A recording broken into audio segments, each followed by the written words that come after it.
Okay, இப்போ நம்ம பார்க்க போகிறது பார்த்தீங்கன்னா எக்ஸசைஸ் 3.6ல் இருக்கக்கூடிய லாஸ் சம் 8th சம் பார்க்குறோம். கொஷின் பாருங்கள். Iniya bought 50 KG of fruit.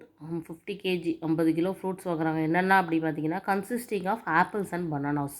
ஆப்பிளும் பனானாவும் ரெண்டும் சேர்த்து 50 கிலோ வாங்கியிருக்காங்க. எது எது எவ்வளோன்னு தெரியாது, அதுதான் question. She paid twice as much per KG for the apples as she did for the bananas.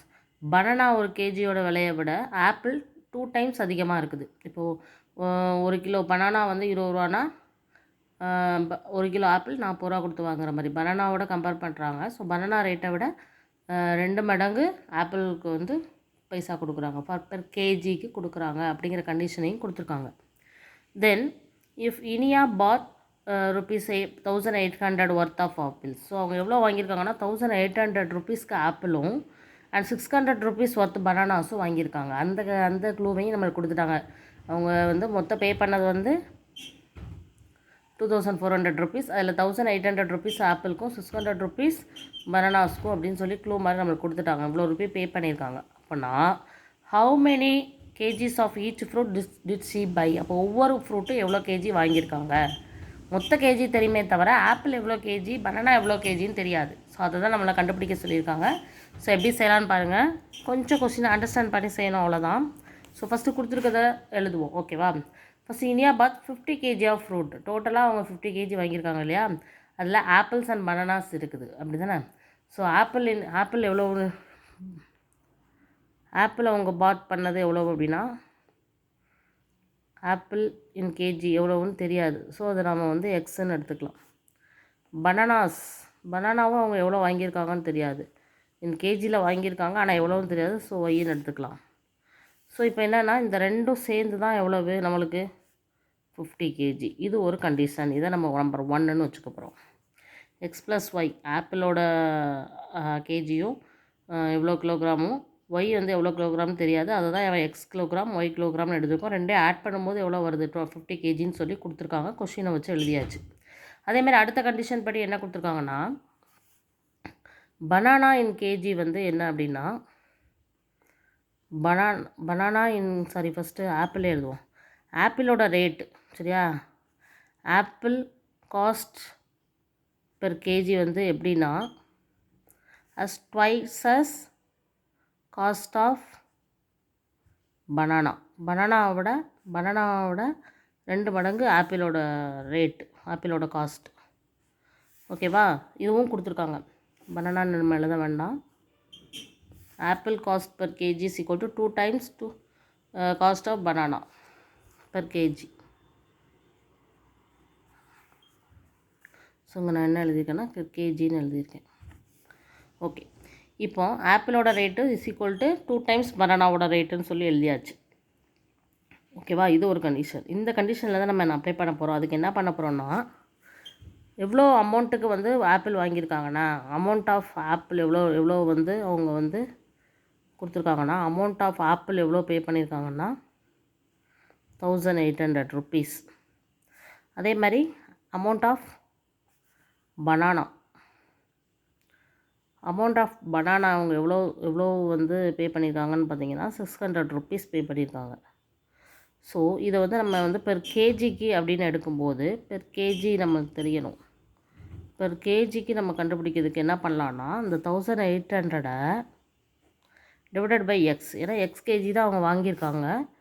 So X KG வாங்கியிருக்காங்க, 1800 ருபீஸ் கொடுத்துருக்காங்க. ஸோ இது ரெண்டையும் டிவைட் பண்ணும்போது ஒரு கேஜியோட ரேட்டு நம்ம கண்டுபிடிக்க முடியும் இல்லையா, அதுக்காக எடுத்துக்கோம். அதே மாதிரி இங்கே 600 பை ஒய். ஸோ இப்போ இந்த கண்டிஷனை தான் நம்ம இதில் போய் பண்ண போகிறோம். ஸோ ஆப்பிள் வந்து எவ்வளவு 1800 by x is equal to 2 times 600 by y, ஓகேவா. ஸோ இதில் வந்து எப்படி கண்டுபிடிக்கலான்னு பாருங்கள். 1800 by x is equal to 1200 by y. So இங்கே y எடுத்துக்கிட்டோம் அப்படின்னா இங்கே 1200 into x by 1800ன்னு வந்துடும். ஸோ இது கேன்சல் பண்ணிடலாம். இது 2 6 are 3 6 are 18. So y is equal to 2/3x அப்படின்னு கிடச்சிருக்கு இல்லையா. இந்த y வேல்யூயை கொண்டு போய் சப்ஸ்டியூட் இன் ஈக்குவேஷன் 1. ஈக்குவேஷன் 1ல் நம்ம சப்ஸ்டியூட் பண்ணும்போது x + y = 50 இல்லையா. எக்ஸு தான், ஒய்க்கு பதிலாக 2/3x = 50. ஸோ எல்சிஎம் எடுக்கும்போது 3 × x 3x + 2x / 3 = 50. So 3 + 2 5x = 3 × 5 150. So x = 150/5. So 30 kg. இந்த எக்ஸை கொண்டு போய் இதில் சப்ஸ்டியூட் பண்ணுவோம்.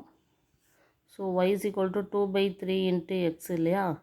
அதில் y = 2/3 × 30 அப்படிங்கும்போது 10. ஸோ y = 20 kg நம்மளுக்கு கிடச்சிருச்சு. ஒவ்வொரு ஆப்பிளும் பனானாவும் எவ்வளோ அவங்க வந்து வாங்கியிருக்காங்க. ஸோ ஆப்பிள் வந்து எவ்வளோ வாங்கியிருக்காங்க, 30 kg வாங்கியிருக்காங்க. பனானா எவ்வளோ வாங்கியிருக்காங்க, 20 kg வாங்கியிருக்காங்க. இதில் நீங்கள் புரிஞ்சுக்க வேண்டியது இந்த ஸ்டெப்பு தான். இந்த 1800/x 600/y இது எப்படி எடுக்கிறோன்னு புரியணும். அதாவது அவங்க 1800 ருபீஸ்க்கு ஆப்பிள் வாங்கியிருக்காங்க. பட் எவ்வளோ ஆப்பிள்னு தெரியாது. அதை நம்ம எக்ஸ்ன்னு எடுத்துருக்கிறதுனால அதால் டிவைட் பண்ணும்போது அது எவ்வளவு, ஒரு கேஜிக்கு எவ்வளோ ரூபான்னு கிடச்சிரும்.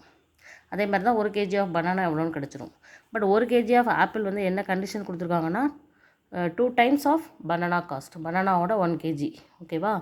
Per KG of banana = 2 times of banana தான் ஆப்பிளோட ரேட். அந்த கண்டிஷனில் அப்ளை பண்ணும்போது தான் நம்மளுக்கு y = ஒன்று கிடைக்குது. அதை கொண்டு போய் ஃபஸ்ட் ஈக்குவேஷனில் சப்ஸ்டியூட் பண்ணும்போது எக்ஸோட 30 kgன்னு கிடச்சிருச்சு. ஸோ அது ஒய்க்கு நம்ம கண்டுபிடிக்கிறதுக்காக இதில் சப்ஸ்டியூட் பண்ணலாம். அல்லது x + y = 15 இருக்கு இல்லையா, அதிலே கூட சப்ஸ்டியூட் பண்ணி ஒய் கண்டுபிடிக்கலாம். ஸோ 30 kg 20 kgன்னு கண்டுபிடிச்சாச்சு. இவ்வளோதான். So very simple. Okay, just understand பண்ணி செய்யணும். Okay, thank you.